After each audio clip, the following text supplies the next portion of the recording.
Well, good afternoon. My name is Heather Worthington, and I'm very happy to be here with you today to moderate this breakout session on eliminating exclusionary zoning. Is it enough? Great question. Thank you for being here, and I am joined by Cy and Noerena and John. And I'm going to also mention that due to the hurricane in Florida, Mayor Poe is not able to be with us today, unfortunately. And so we did have, though, a pre-session on this breakout, and so we'll elevate some of his remarks into the conversation today as well. Wishing him a lot of luck as he navigates the storm situation in Gainesville. We envisioned this session today as a conversation, and so I will make some very brief remarks here to get us started and then ask our panelists to introduce themselves with that first question. Throughout today, we've heard from many very smart people who have touched on this role that exclusionary zoning or exclusionary housing plays in preventing the construction of housing, especially in desirable neighborhoods with the assets that people want, such as grocery stores, transit, and good schools. In my work leading the Minneapolis 2040 plan, we used historical data related to racially restrictive covenants, redlining, and the construction of the federal highway system, and examined how those policies and practices created deep disparities in our communities of color in particular. We also found that those policies were significantly persistent in how they informed modern disparities and segregation in our community. We came to realize that despite our frustration with failed systems, those systems are operating exactly as they were intended. So I want to say that again. These systems are failing us, but they are operating exactly as they were created and intended to work. So as a result, we focused our policy efforts on changes in Minneapolis that could dismantle and disrupt those systems. And I think we've had varying degrees of success in that regard. As someone said earlier today, it's hard to identify a city or legislative body that's getting this exactly right. So I want to ask our panel to jump in here and talk about what's next as we think about how your communities are tackling this issue of exclusionary zoning. What are the most important elements to ensure that eliminating these barriers has the equity effect that we hope for? Cy? Wow, yeah, thank you very much for having me and the perspective of the National Urban League. I do have to say, because a few of us were just in the back of the room taking in the last session, my response will be picking up where that one left off. I do believe we're in this period where the kind of touchstone for this subject and the subject for this summit, can and should be organized around kind of large moonshot kind of ideas. And, the Urban League and others are motivated and animated by a North Star, which is narrowing the racial wealth gap by addressing the racial home ownership gap. And the Urban League's boots on the ground are trying to kind of facilitate that by narrowing the information and the kind of sophistication and confidence gap. And I think the messaging is central to that in terms of, I think we're in this kind of post-George Floyd awakening, this kind of moment where communities of color and minority-led institutions that serve those communities, this is our time in terms of harnessing the underlying issue. We're talking about zoning here, which is a set of mechanisms to achieve an end or another end, as you say. But I do think we are in an awakening now which requires communities of color to harness their knowledge, their ability to kind of expend shoe leather on issues, and to kind of come to this, understanding and awakening that equity is the period we're in now. And again, people talk about kind of Rothstein's, work, his exegesis on redlining and the impacts of that, as you say, working precisely as designed.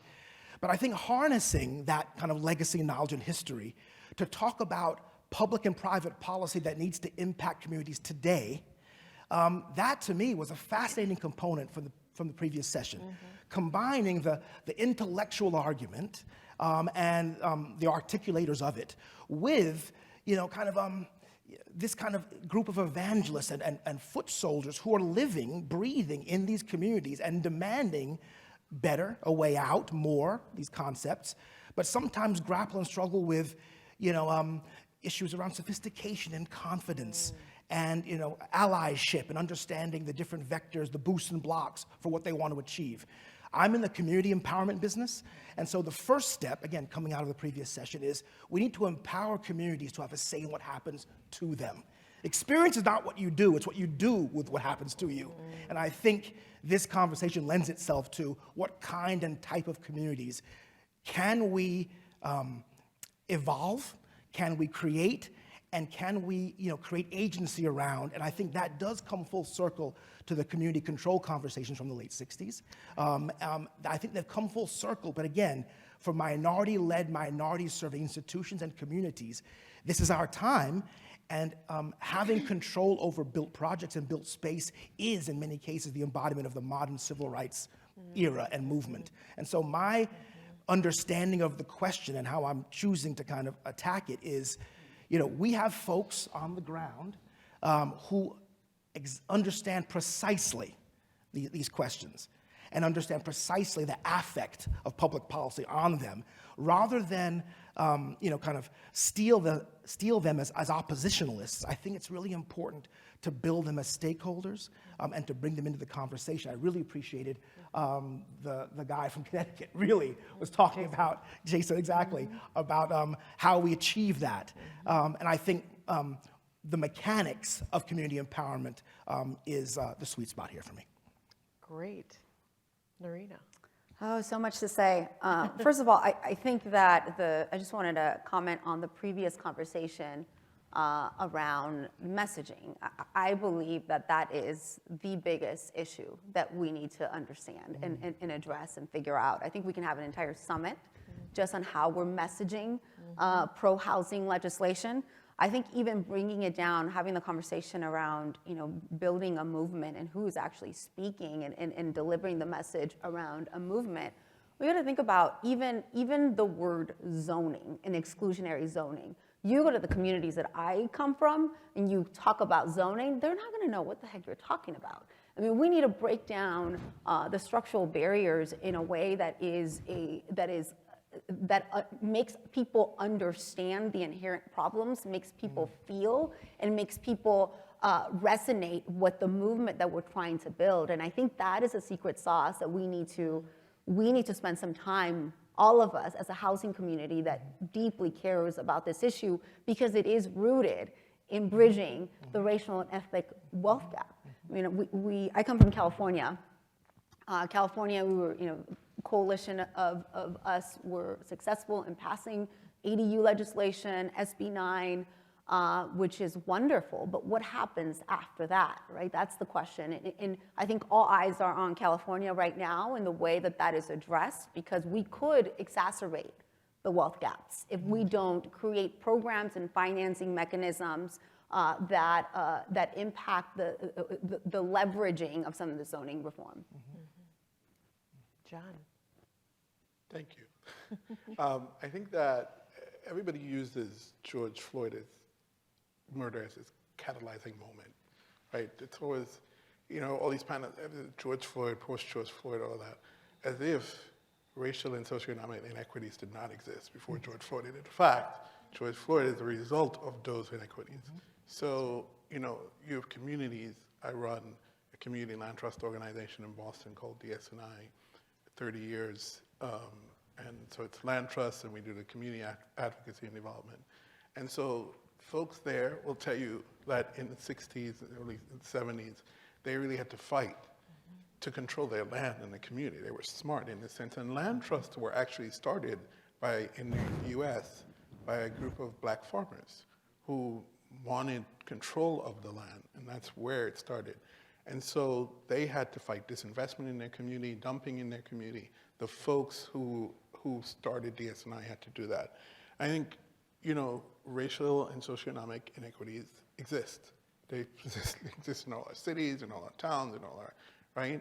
And so we sometimes think that, having worked at the mayor's office under our present labor secretary, Marty Walsh in Boston, we used to have these discussions about like, how can we make this better and how can we make that better and how, and the question is, you can't legislate people's prejudice and you can't legislate, against people not wanting a certain kind of housing to be in a certain community, right? And they can have up all the Black Lives Matter signs that they want, that it just doesn't happen like that.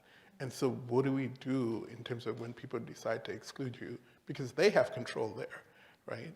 And I think that's the persistent question. But I really love the panel in terms of the messaging and how we have to be persistent in driving that kind of message. Wonderful. A lot of rich input there to jump off on, but I'm going to suggest that we hear about your observations around exclusionary practices other than zoning in your community. So I'm struck by my work in terms of sort of the knitting together of various layers of this issue around things like income and housing stability and academic outcomes. How are you seeing exclusionary practices that are kind of built on top of that exclusionary zoning practice? How are you seeing those in your communities right now? Well, I'll offer this. And I think the point before was well said. I think there's a kind of organic disconnect between the mechanisms of public and private policy, and those are intertwined for me, and their outcomes. And the business that the Urban League is in is around heightening awareness, pointing out and framing what fairness is and how equity can be applied. This issue is about equitable development, about equitable justice. Specifically, if you look at the kind of the long arc of how we got it, this is not a snapshot in time. This is a motion picture that's unfolded over generations and decades, with pockets of geographies that have gotten it right. Most have not, and most are in the middle somewhere. So I think it really is, the layering is precisely correct, but I think this notion of, we want communities to be empowered, emboldened to find agency, particularly as these policies affect them and the prospects for intergenerational wealth building and wealth preservation. And again, there is this disconnection to the technical terms like zoning, the construct of how we control land use and land use decisions.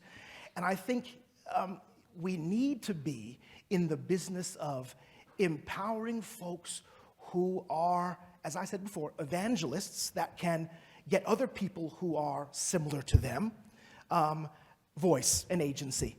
And I'm thinking, in many cases, I would like to see, summits like this, for example, where that, for me, reflect and represent the intelligentsia of the movement, the thinking part of this, public policy concern. I think that the rank and file, we need to make sure they're not disconnected from these activities, from this messaging, from these individuals who are leaders. We're all leaders, and we're all smart. It's not about, smarts or lack thereof. Everyone has a dog in their fight when it comes to controlling how land will be used and how land will be facilitating the narrowing of the racial wealth gap, again, if that's our North Star. And to me, it's the layering which can be overwhelming. It can be, as I say, disconcerting and disconnecting for communities of color. And part of the role for the Urban League as an intermediary is to not only, help communities and individuals find their voice and footing, but to be a mechanism of community development change. A number of Urban League affiliates are CDCs, they're CHODOs, they are affordable housing developers that need to be better positioned and prepared to participate in this conversation, not just react to it. And I think that is a nuance here. We need to be, I think, building the part of the movement that is applied, not just resonating with the intellectual arguments, the academic precision. It is, we have applied community builders here. Right. And I think, to me, that is the opportunity before us. You're right, post-George Floyd, this is an opportunity. The existence of facts have always been, but the opportunity is wide now. And so I think the argument is, how do we, teach, learn, and apply? Yes. And I think we might be able to, we know what the dials and switches are. I mean, zoning is but one dial and switch. We know what they are. but we need to have folks, different hands, different colored hands on those dials and switches. I think that would be a real improvement through this period. Yeah, almost building a community of practitioners. Yes. Noerena? And I mean, I think what's important to understand is that we have a housing shortage across the board. People are so rent burdened that we're squeezing people into homelessness. We are, the workforce of our country is relegated to affordable housing.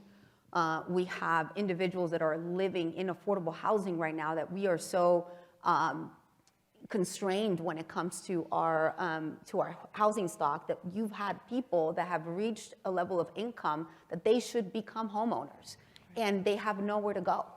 And I think one of the things that I think is troubling within the pro-housing, pro-zoning reform conversations is that we all become siloed. You're either advocating for addressing homelessness, or you're addressing more affordable housing or market rate housing. And then when it comes to home ownership, we might rezone an area for multifamily housing, but there are all these barriers that are preventing the building of condos or townhomes or this starter home that we've been talking about that will allow this growing number of Americans that are predominantly people of color now. We are cutting them out of the possibility of achieving the American dream, of being able to build wealth, and there is no product that's more underproduced than that entry-level housing. Exactly. John, what are you seeing in Boston? In Boston. Yeah. Just last week, the Greater Boston Chamber of Commerce had this whole, we were meeting with them about the Color of Wealth report, which was a report that the Boston Fed did. And I think the summation was that in terms of people of color and black people, and the average wealth is about $8, and for Caucasians, were like $20-something thousand.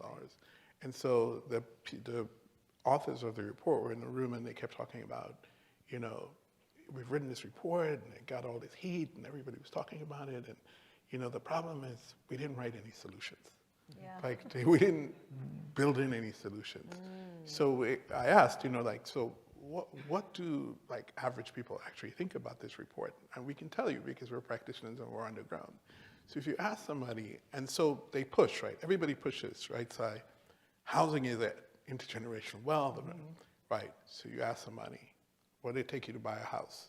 Well, I had to work 3 jobs, and I had to do this, and I had to do that.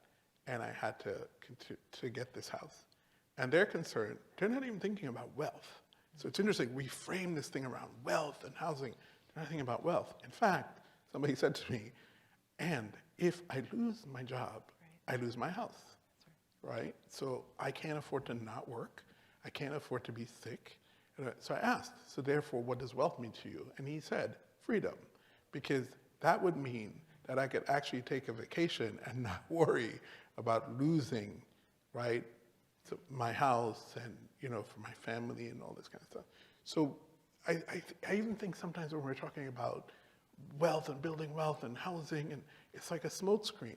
In Boston, you have universities Boston has 3 things: universities, hospitals, and sort of biotech industry. The universities buy up a lot of housing that they use for dorms. We can't live there, right? They use it for dorms. The hospitals take up a lot of space, and they build a whole bunch of buildings that they use for their research and all that, and it attracts world-class population of doctors and medical professionals. And then there's a whole biotech. We built a whole new part of the city. If you ever come to Boston, you go to the Seaport. And all of those places cost $1 million and more. And then we say we should buy housing that people underground cannot afford to buy, right? And then they talk about even how the banks are set up. Like everybody knows, you buy the house, you pay $800,000. You're going to pay that off, but you're going to pay most of it into interest. Right. And so they're going to need to keep working. So in a sense, people say, I'll never retire because I'll always have to keep paying on this house. So, I think even in the wealth building and that framing of that argument, as science says, this community impact, we have to come with it with a different framing. We have to really make it understandable for people. Not that people should not buy houses. On the land trust, we encourage people to do that because we won't sell you a house for that price, right? Also, because of the formulas that we use, you can't resell your house and make a profit. It's not about making profit. It's about taking houses off the speculative market so that folks can actually avoid it. And then you have these 99-year leases, right?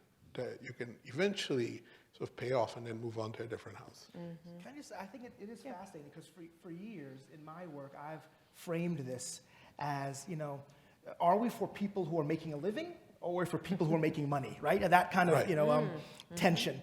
And, I do think this conversation necessarily, but even in my own mind, I had to reimagine and rethink that because I'm into communities generating knowledge, wealth, and the ability to kind of bridge. Yeah. We do bonding social capital really well, right? We can talk to each other really well, communities of color. But I think the solution to intergenerational opportunity is our ability to bridge out and into other communities. And that's kind of geospatially, but also intellectually. What are those community mechanisms in your area that you think are doing that bridging? I'm really curious about this. 30 years ago, it was Bowling Alone. Right. What is it today? Bowling Alone. Bowling I remember Alone. that Remember book. that book? Yes. Remember that book? Yes. So what is it today that you think is the connective tissue in that bridging conversation, or have we just become isolated? Well, I've got to say, the data suggests, looking at the kind of indices of dissimilarity, that segregation is Right. the issue. So, I think... Pretty persistent, yes. isn't it? Yeah. I also think kind of civic engagement has waned, or at least people look at it just as their ability to vote with the franchise. I think civic engagement is participation in all aspects of civil society. But I do think it is, again, hearkening back to the previous session, it's around messaging. Yeah. And, what does that roster of messages consist of? What things do we have in common? And I do think the economic life chances of young white households, kind of pioneering artists, have always been, central to the city where I come from in Brooklyn, right? The artists and the young folks have always been discovering of the next community, but we always say, John, why do we need to be discovered, right? Right. In many Been ways. here all along. Right. To improve, but I think it's the messaging around the things we share in common. And we have to come up with the proper euphemism so that's not threatening to our elected officials, so that's not threatening to, as you mentioned, the other kind of interest groups within this affordable housing conversation. Yeah. Because in many ways it is a zero-sum game. Everyone wants all.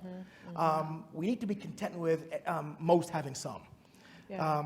So I do think within that, I'll just finish that, the native-born Black condition is very important, not only to my organization, but I think to the economic, kind of trajectory of the nation, because we're living now cheek by jowl with dynamic immigrant communities, with downsizing, households of every kind of demographic, and the fight is on for space, particularly in a place like New York, where space is the thing, which is why it makes zoning such a unique conversation. But I do think it is the messaging, the bonding around that messaging, and not selecting, but creating the right atmosphere and the right kind of landscape for leaders to emerge. Not to be anointed, but to emerge organically. And I think that is the next kind of step in this phase, which is how do we reimagine what leadership is? It doesn't have to be formal.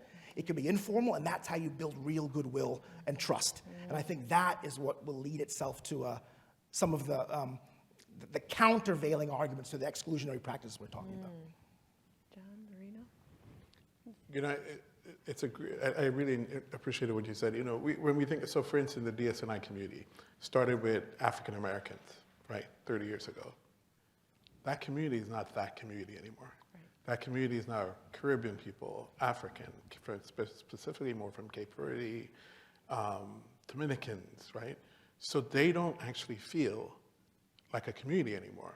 Right. So our work is how do you actually align this community around the interest, right? Because what they're looking at is all around them, all these buildings are going up, and we're happy we live here, and how do we stave that off, right? So we make it about we remind them constantly that even though sort of culturally you're different, so you have many immigrants who have no faith in government.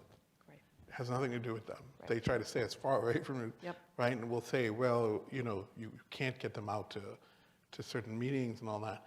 But what you can get them to come to is if you say, there's a developer that wants to build this building over here, and they'll come to that. And it's bordering their community right there. They'll come out to that. But usually government meetings, they're very distrustful. They don't want to be involved, right? So I think it's rebuilding this feeling of community with now immigrant populations and native populations. And I'm sorry, and then the other thing they get scared about is white people moving into the neighborhood. They do. Well, And they'll basically say to you, see, neighborhood changing. The neighborhood is changing. So we advocate for development without displacement. Like, we don't want folks to be displaced.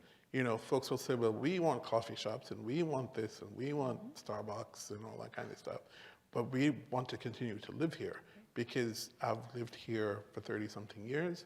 It offers me stability. My children went to the school. I can take one bus and go to work, right? And if we have to move, the pressures they're feeling is right around those communities. If they have to move, then now I have to take 2 trains and a bus to get to work. My child is displaced. And we create this instability in communities that is not healthy, right? And then there are health impacts from it. So I feel like for us, definitely we have to always remember that as we're making this housing and the importance of why we need stable housing, it's about community wealth.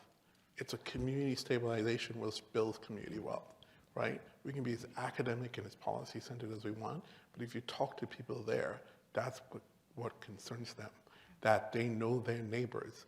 They can walk, to certain places, and they're okay with it. And then we need to help them develop, but not displace them.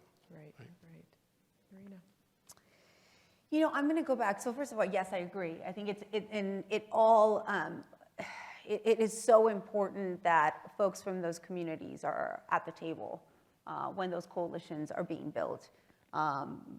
That is how we're going to build a true movement. But I do want to talk about your original question, which is what I took from your question is like, what are some strategies to ensure that we're not doing de facto segregation still, right? One of the things that I'm excited about is in California, there's been a movement on allowing for lot subdivisions. So there's that opportunity.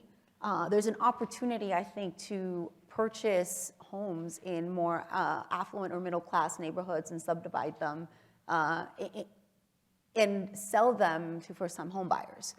But I think for that, you need capital. You need an intermediary that is actually going to decide who that home is going to go to. Because one of the things that, we have the National Association of Hispanic Real Estate Professionals, or I talk to a lot of the agents, and they're saying, we have a fiduciary responsibility to our clients, and we're probably going to advise that home should go to the highest bidder. There's no financial incentive to sell that home to a first-time home buyer when there's a cash buyer that's buying a home for more. I do think there are opportunities there. I think if we all come together, and I think we have a concerted effort to empower organizations like the Lists of the world and the CDFIs of the world to purchase those properties, subdivide them, and sell them to those first-time home buyers. I think right now it's gotten to the point where the situation is so dire that that's the only way we're going to get first-time home buyers that are just building generational wealth to start that process. Almost a hedge strategy against the market forces that are just so difficult to regulate and control. I think that's really interesting.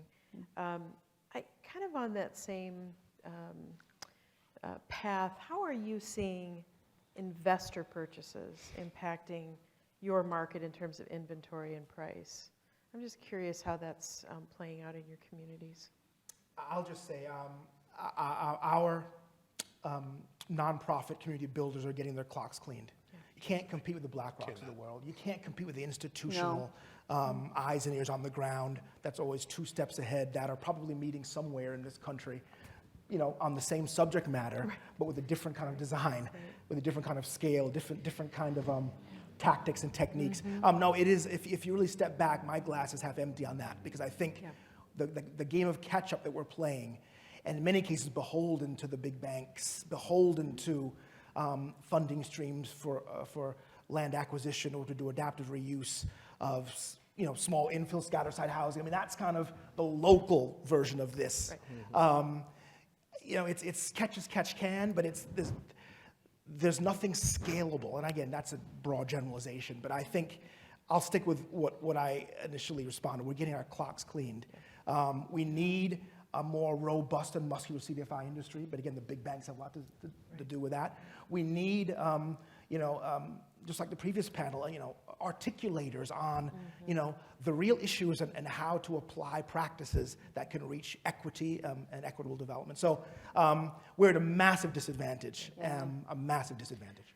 And just to quickly kind of expound on that, is there a regulatory lever that you think we could pull on this? And I'm curious, but please go ahead with your original thought as well, Noerena. Well, first of all, I want to commend Up for Growth for their recent report on the underproduction of housing. I think that was very eye-opening, and it really gave that those just stark numbers that I think various cities and municipalities needed to see. But I want for us to look at that report and the data of that report and juxtapose it. But so we're not only not producing enough housing, we're underproducing housing. And to top it off, we have, on the homeownership piece, we have institutional investors that are sweeping up the only entry-level housing that there is available in the market today. I mean, it's like a boat with holes in the bottom. So it is exacerbating the problem. And if you look at the homes that are being purchased by institutional investors, it is that lower end. It's homes that need a lot of work. So from one, we need to create products that are maybe, construction products, so that individuals are able to rehab those homes that, they could buy them and they don't have, so they can have some sort of comparative advantage when they're actually going to the closing table to get their offers accepted. That's one. Obviously from a regulatory standpoint, I get so nervous because at the same time, I've studied Latino wealth for the past few years, and if you look at the Latino community in the U.S., the ones that have been able to build wealth, they're not investing in the stock market. So they are the least likely. Latinos are the least likely to invest in retirement accounts, and the percentage is actually declining. So that means that if they're building wealth, they're building a home, and they're able to buy a couple of units of real estate. These are individuals of color. A lot of individuals of color are landlords. They own 1 or 2, 3 properties. And I also don't want anything to restrict that from happening, because we have such a stark wealth gap that's important. But at the same time, from a regulatory standpoint, I've seen, I think South Carolina was doing only folks that are from the state are able to purchase homes. But then that means that immigrant communities are not able to purchase homes. I feel like every regulation on this issue has some sort of unintended consequence. So it's in being able to identify, is it an institutional investor, a Wall Street investor, because that's really who we care about. How do you decipher between that and a mom and pop investor is one. I am seeing that, I was having a conversation with a couple of folks here. The Port of Cincinnati is doing a phenomenal job of using the Port Authority to purchase these homes that we're talking about, rehabbing them and selling them to first-time home buyers. I think we need to leverage more of that. I think that's the only way. Yeah, kind of flip the script. Yeah, figure out how can first-time home buyers compete. That's essentially what we need to figure out. Or, I have seen neighborhoods that create an HOA where they require that folks in certain neighborhoods, live in the house at least for a couple of years. That's an interesting approach. Some fair housing fears that come with that as well, but it's a tough issue. I'm concerned that the same neighborhoods where we've seen the most growth in minority homeownership are the same neighborhoods where we're seeing the most institutional investors purchase homes. One solution we're working on is Sai's right, like nonprofits are getting their clocks Yeah. cleaned. So one thing we're working on is, so we have this safety net hospital in Boston, Boston Medical Center, and they do this determination of need thing, and they work with a lot of the other hospitals. So we've met with them more than a couple of times, and so we advocated, and they're going to do it, of starting a fund to help folks buy houses. Because the argument we made is like, all these hospitals talk about social determinants of health, and housing is one of them, right? So why wouldn't we invest more in terms of housing? You know, they have their own internal regulatory things to figure out. We've also advocated with our new city council members, and for the first time in Boston's budget, they have this $2 million line items that they're going to give to community land trust organizations, which has been passed. Do we have it yet? No, but that's a city issue. But it's been passed, it's been allocated, and we're going to get it through the Department of Housing, right? So the levers we're pulling to create more housing, the kind of housing that we actually need for the community that we serve, is to work with city councilors, Right. really, because they see what's happening in their different districts and wards, and also these hospitals who make these arguments around social determinants and what we need to do, and health is impacted by that, and really banking on them to become institutional partners with the nonprofits. That's great. If I can just say, you know, there's a plan. I mean, that sounds like Elizabeth Warren. There's a plan for that, right? But I'm part of a group called the Black Homeownership Collaborative. It's a national cross-sectoral collaborative that's trying to really generate our tagline, which is 3 by 30.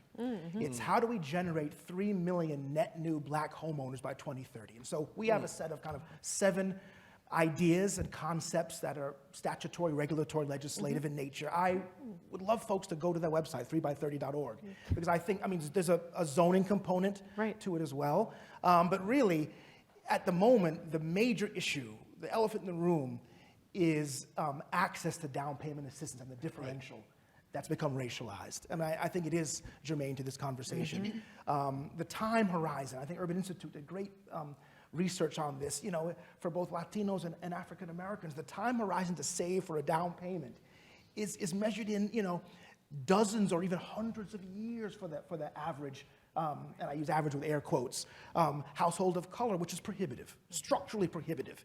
And so, you know, we have, you know, the banks with their, you know, special purpose credit programs, and they, you know, are in theory looking for types and profiles to connect to this product.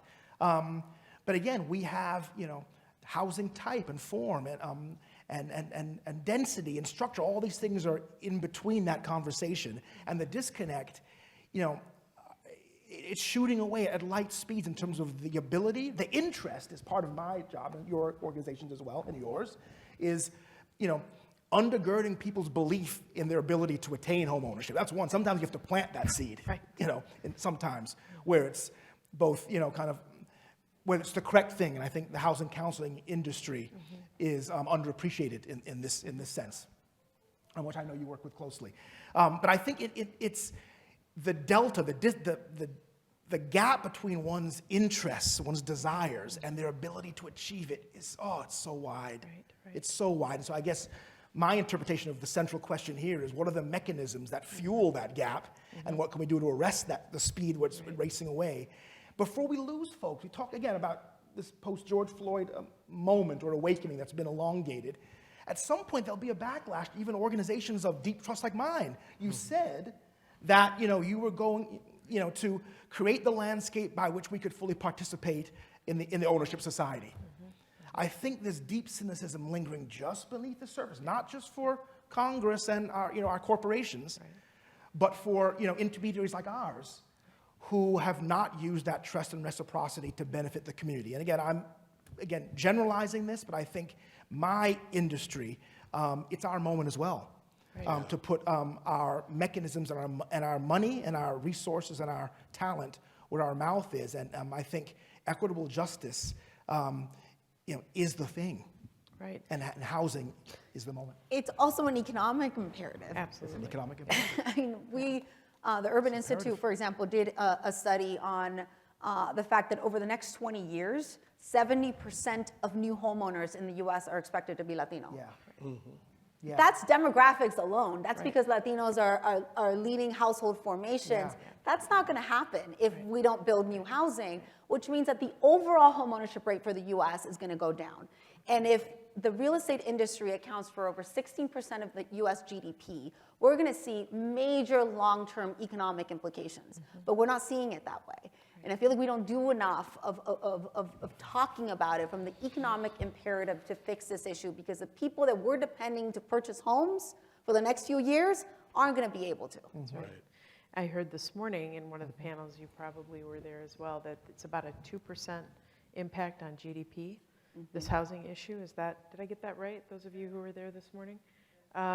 That's a significant impact. I'm wondering, as you work with your business communities, why aren't they getting in the game a little bit more in this conversation? I know I've struggled, in the Twin Cities to get the chambers really excited about housing as an issue, and I'm sure you've had a similar experience. So talk a little bit about that. Why aren't they seeing their futures, You said, why aren't they? why aren't they seeing their futures tied up in this issue? They see it as risk. Yeah. Yeah, I mean, people have made a ridiculous amount of money over this housing That's shortage. right. So follow the money, yeah. I think, don't you think too, and maybe this is a leading question, but I think there's a white middle class willful ignorance about where the money came from for us to buy our homes. And so there is this persistent bootstrapping narrative. Matthew talked about this in our last panel. I know for myself and my husband, we graduated with our BAs with no debt. We bankrolled our MBAs. We didn't have to go out and borrow for that. We had a relatively small down payment on our home. We got a VA loan, right? Similar for a bunch of you in this room. Those mechanisms, the familial wealth we brought to that equation is often ignored, right, in terms of the importance of that. And I think you spoke to this, or maybe it was you, John, $8 to $20,000, right? That is kind of the mechanism here. I'll stop speechifying. The other thing is, I just want to go back to your point about, like, you should take advantage of all the programs that helps you buy a house, every single Exactly, one, all of them. right? Yeah. Yes. Maybe it's not what you benefited from, right? But here's the other part of that. Right. We should probably also develop programs for people to sustain keeping their house. Yes. Because Yes. that's also becomes an issue. Right. Because then people say the promise is buy the house, live in the house, do all that. Then there's capital needs, right? Then roofs fail and retaining walls fail. We have it all the time. That's why I'm bringing it up. Yeah. And then people are like, I can't go to the bank and get a loan to fix that. They won't let me do that. And they can't, right? Yeah, Yeah. I think that's a great point, John. I mean, one, you can't choose your parents, and so I mean, it is, That's right.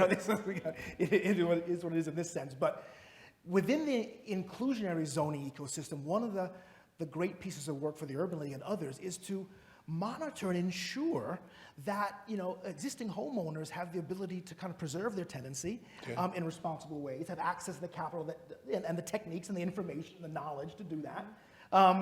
And in many ways, once the transaction, the banks are in and out, units of government in and out, it's the nonprofits that are there.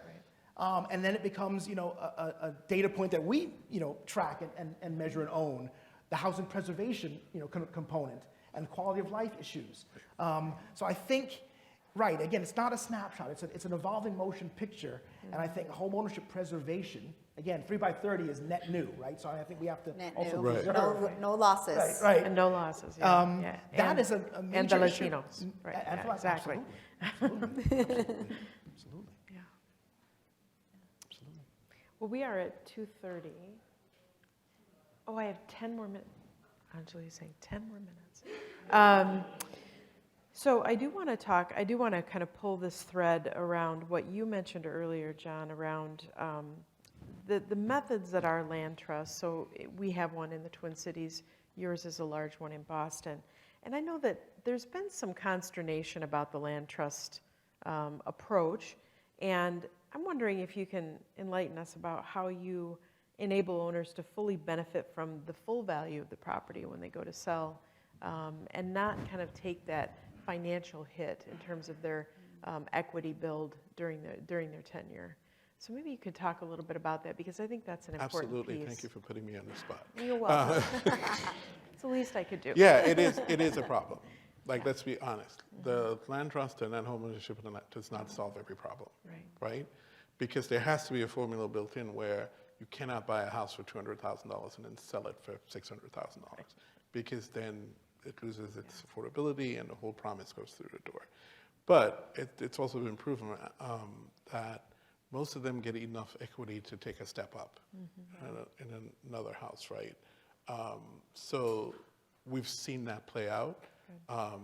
In fact, in the 30-something years, 30 years of TS&I, we were looking at the numbers the other, we only had 3 foreclosures. Wow. That's amazing. 3 That's fantastic. over those 30 years. Wow.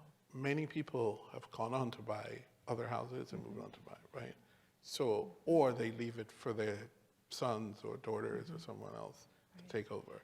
But we've also learned that they've sort of saved enough, so the formula will maybe give them $60,000, $70,000, but they've also saved enough to make it up to buy another house. Yeah.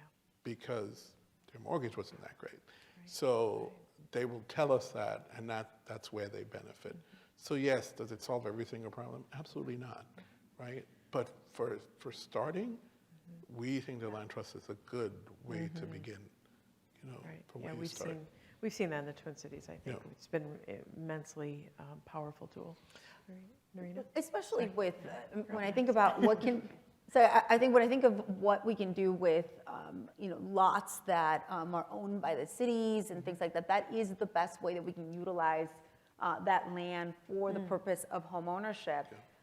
We spoke about this when we had our pre-meeting, but how do we ensure that that's not the only thing that we're producing for first-time home buyers?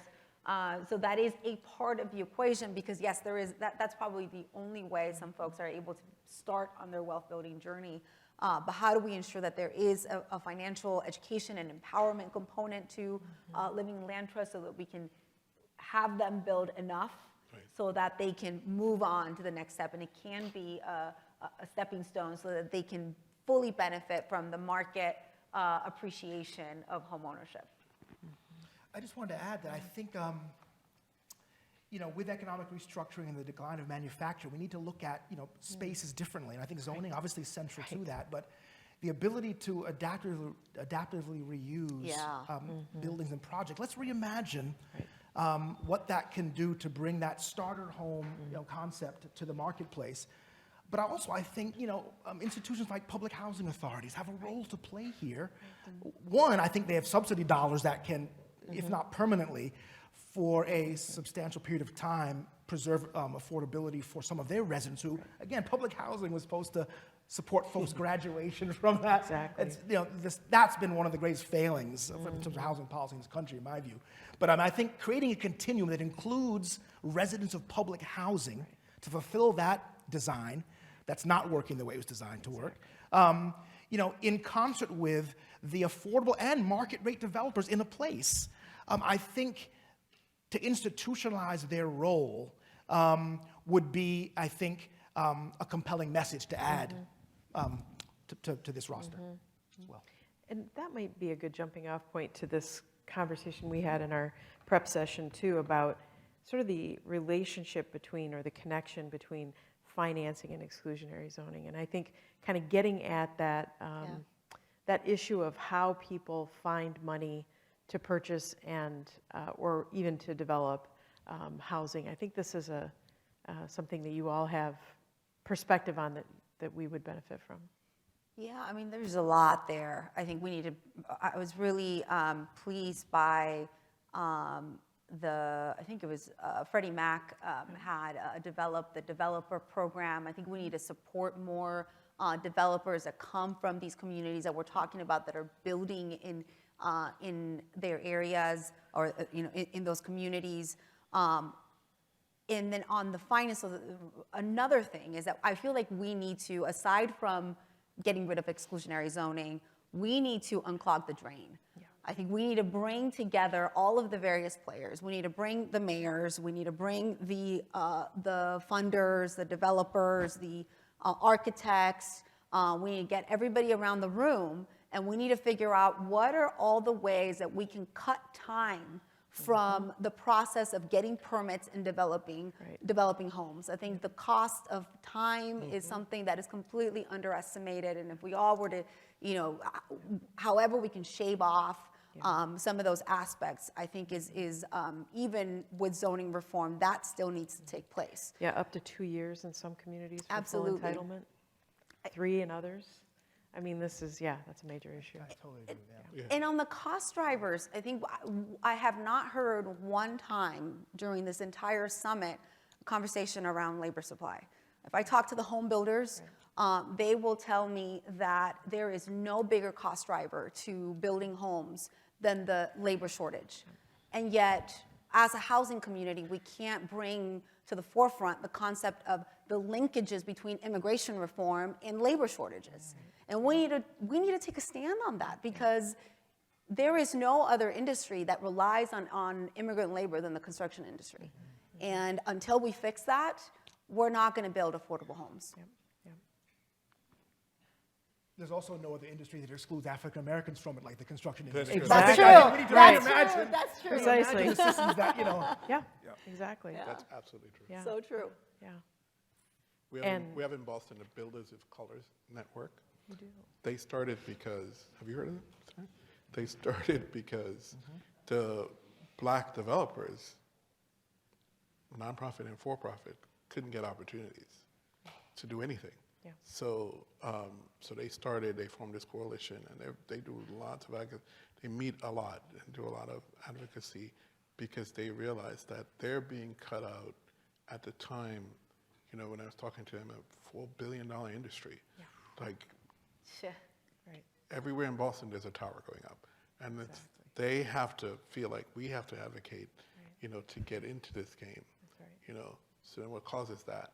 What legislation and policy lever can we pull that somehow black developers are being considered for these major projects that are happening all over? And black construction, subcontracting, yeah, it's all of it. It's a huge untapped community. Right. Well, I think this is a good time for us to pivot to questions from the audience, because I know we could pull that thread and talk for another hour. And as much as I'd like to, I don't think Anjali will let me. So let's go ahead and pivot to questions from the audience. I'm sure we have started something here. We answered Don't everybody all go the at questions. once? Yes. Oh. Great. Okay. We'll Hi get there, you next. I'm James. I wanted to ask if you guys had any suggestions or opportunities of way we can fight the appraisal gap as well. Tried what? The appraisal gap? Yeah, I'll take that, because we're just launching a major appraisal diversity initiative. And I think, if you disaggregate all the, kind of barriers to what I describe as my North Star, the appraisal issue, while recently has become an above-the-fold, story in the mainstream news, I don't think people understand intrinsically, the oversized power that positions like appraisers have in the valuation of property and how that proliferates. Yep. For an industry that is 98% white male over male. 55, Right. right? How we need to reimagine that. And so that's being polite, right? We need to demystify it too, Yes, I right? think yes, we do. We need to demystify it. That's true. But I think we need, again, a moonshot of an issue to, open the eyes of young, smart, compelled people who want to be community builders in their own right, to pursue these professions and vocations. But as we now know, the layering of barriers to entry, it's, again, systematized. I mean, there's an apprenticeship model. An existing appraiser has to sponsor you to get those 3,000 hours, and there's an exam that you have to pass, and then you have to kind of, create your own book of business. and they expect you to know people who are dissimilar from you. And so I think it's an outdated model, a model that works for a lot of members in the industry. I think that is a very important fulcrum in terms of how do you diversify and democratize this broader space. Let's start there. Right. So let's But, start there. and even there, though, I've spoken to appraisers of color who tell me, given the fact that you're requiring appraisers to have a bachelor's degree, there is no person of color with a bachelor's degree that I would tell them to be an appraiser. Right. Right. That is not where I want to send my youth. Right. Right. It's a good point. It's a good point. I think they can also go on to be unhappy doctors and lawyers because they got to pay back their student loan. They can do that. right. I think smart Planning people We can just do need to that. restructure the way the entire appraisal industry functions But I mean, right for now. people who kind of respond and react to wanting to give back, wanting to, Right. young folks want to be part of the solution. For us, this is in many ways this kind of FUBU for us, by us. This is the Right. moment we're in, not to kind of make light of this, but I think Sure. there is a community control aspect to this, which is why I'm so compelled by your model, which has endured down the years. So, agreed. Yeah. John, did you want to add anything? Okay. Racial and socioeconomic Yes. Exactly. inequities exist at all levels. All levels. All levels, Yes. even in appraisals. Everywhere. That's right. Never forget. Yeah, so, I probably don't need that. I'll use it anyway. Use your awkward voice. Oh, for the people online. Right. So just kind of expanding across the barriers to entry, I work with NAIOP Massachusetts, and we actually work very closely with the Builders of Color Coalition and with the entire real estate industry to bring together a summit that really tries to touch on these barriers of entry and recognizes our own memberships kind of playing and creating a lot of those barriers. As awareness is growing in the industry, I think one of the struggles that many of our members are facing is the requirements for registration for minority businesses to, quote, count or actually be allowed to access contracts. And so I was wondering if any of you have worked in markets where maybe that requirement is not there, but it's still giving those opportunities. So instead of saying you have to first go pay for a registration with the city or state, go through a full review process, it's the same for state procurements. It's creating a barrier for a lot of businesses of color that are completely qualified in every other way, education and otherwise, but may not have access to that certificate. Right. So wondering if there are just strategies that you've seen in your markets or other markets that actually address kind of that aspect so that the book of business can grow beyond the people who have been able to achieve this certification. A more permissive, I guess, system. Yeah, I can tell you that as a consultant, I had to do cert in my locality, and it was painful. And I was embarrassed by how painful it was. It's a research project for me because I have to go back and see if there are states that are more generous or more thoughtful in eliminating that barrier. But I would say, getting back to the previous session on messaging, I think eliminating kind of nuisances to business expansion Right. would resonate in right of center communities as well. Right. So I think that is a common thread that we might be able to build messaging around to kind of grease these pathways. I think for us it's the accountability that we still want to be there, Right. but also actually giving access to the entire community. Yes. Right. Yes. It's not about penalizing people up front, right? But rather about holding them accountable in the end. Yeah. I did a qualitative study for our last State of Hispanic Homeownership report with our real estate agents across the country.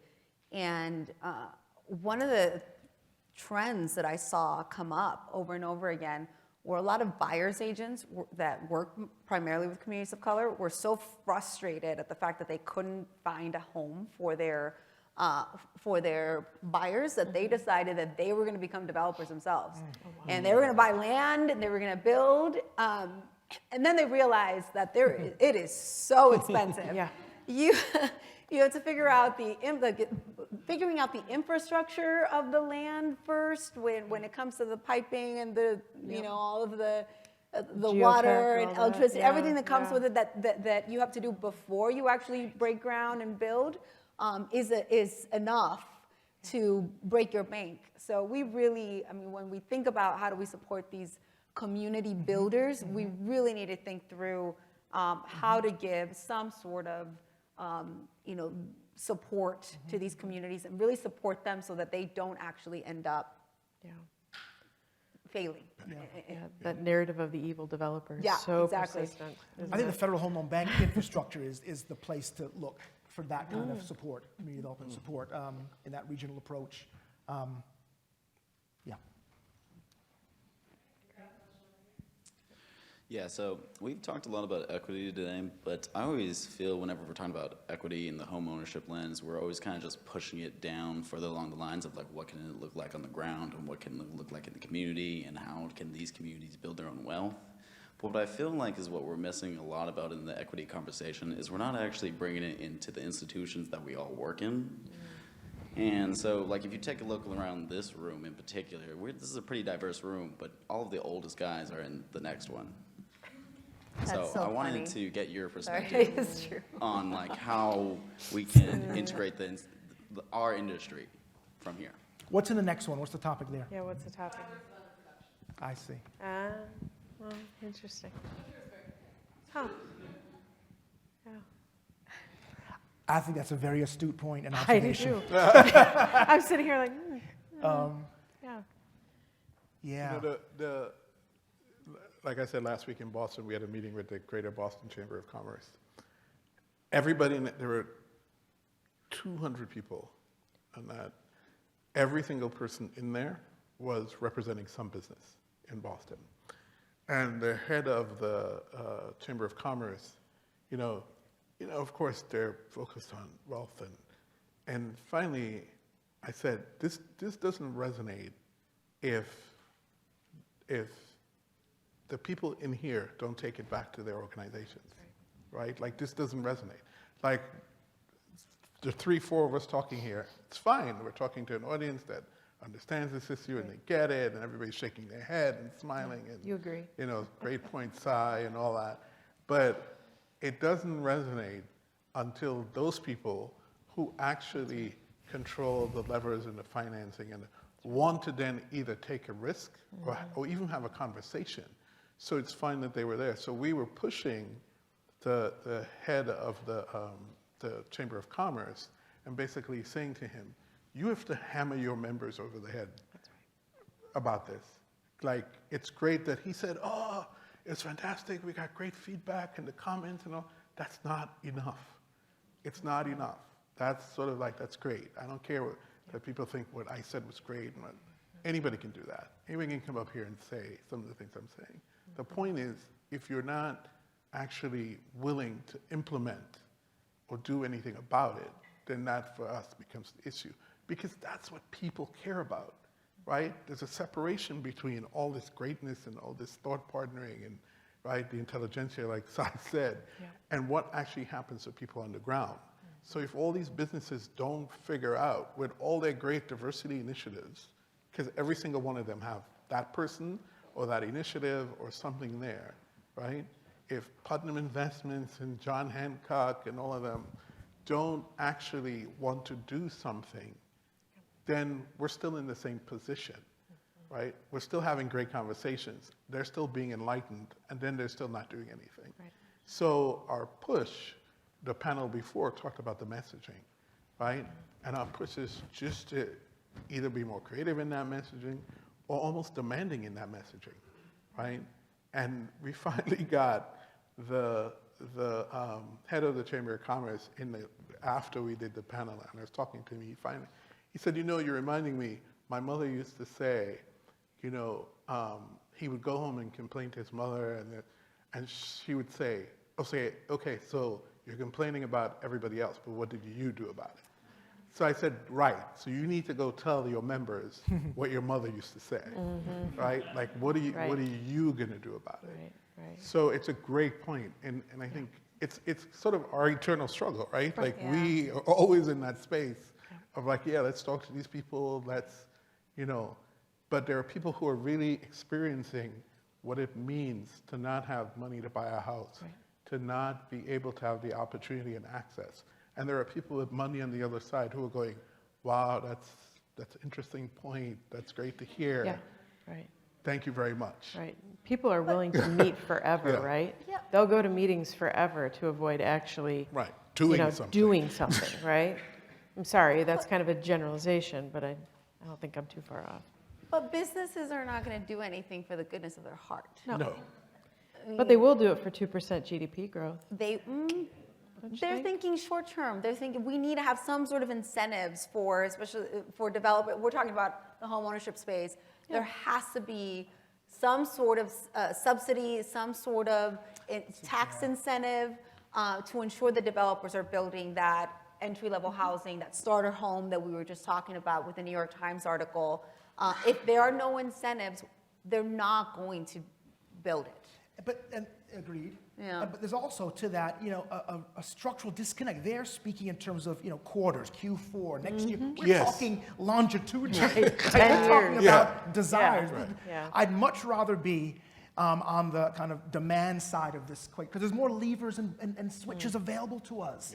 I also think we can prepare people also to be in that room. Right. And I think ultimately, as this evolves, I think you'll see better diversity, which we argue produces better and more equitable outcomes when there's equal diversity in this room and that. I think there you have a balanced equation, because there's no part of that conversation that's unrelated to this, and vice versa. I just think we need a meta messaging. Yes. And bringing it back to what you mentioned, if not about national security, which is what everyone ships in their seat these days, it can be about the economic trajectory of this country. That's what can bring us all together within this stratified and broken, kind of geopolitical system we're in. The things that we have in common is this. Yeah. And That's ultimately, what is that is a Americana. security issue.